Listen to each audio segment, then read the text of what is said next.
ప్రస్తుతం అమల్లో ఉన్నటువంటి డిఎస్ఆర్ యాప్ వల్ల చాలా సమయం వృధా అవుతున్నదని, మా యొక్క వ్యక్తిగత అవసరాల నిమిత్తం వినియోగిస్తున్నటువంటి మొబైల్ ఫోన్ ఈ యాప్ డౌన్‌లోడ్ చేయడం వల్ల మా యొక్క ఫోన్‌లు హ్యాంగ్ అయి పనిచేయకుండా అవుతున్నాయని, ఇటీవల ఈ యాప్‌లో ఆన్‌లైన్ హాజరు కొరకు కృత్రిమ మేధ ఆర్టిఫిషియల్ ఇంటెలిజెన్స్ ద్వారా మాకు ఫేషియల్ రికగ్నైజేషన్ ప్రవేశపెట్టారు.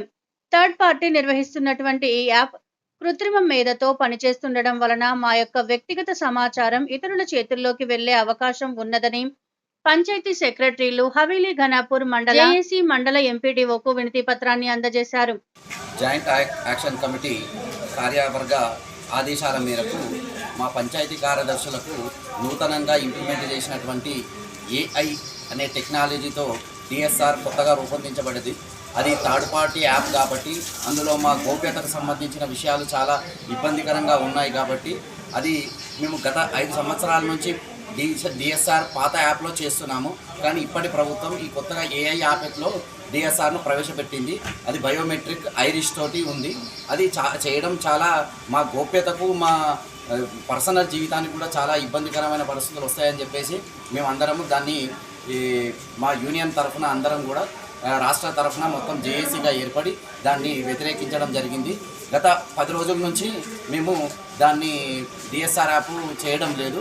అట్టి విషయాన్ని మేము ఎంపీడీఓ గారి దృష్టికి రాతపూర్వకంగా మేము ఎందుకు చేయడం లేదు, మా సమస్యలు ఏమున్నాయని చెప్పేసి రాతపూర్వకంగా ఈరోజు అతనికి సంజాయిషి ఎంపీడీఓ గారికి సంజాయిషి సమర్పించడం జరిగింది. ఎందుకంటే పంచాయతీ కార్యదర్శులు గత 18 నెలల కాలం నుండి సర్పంచులు లేకపోయినా గ్రామంలో ఎలాంటి ఇబ్బందులు లేకుండా, పై అధికారులకు ఎలాంటి చెడ్డ పేరు రాకుండా తమ సొంత నిధులు ఖర్చు పెట్టి గ్రామాన్ని అభివృద్ధి పథంలో నడిపిస్తున్నారు. ఇట్లాంటి పంచాయతీ కార్యదర్శుల మీద ఇప్పటికే పంచాయతీ కార్యదర్శులు తమ సొంత డబ్బులు ఖర్చు పెట్టుకుని అప్పుల పాలైనరు.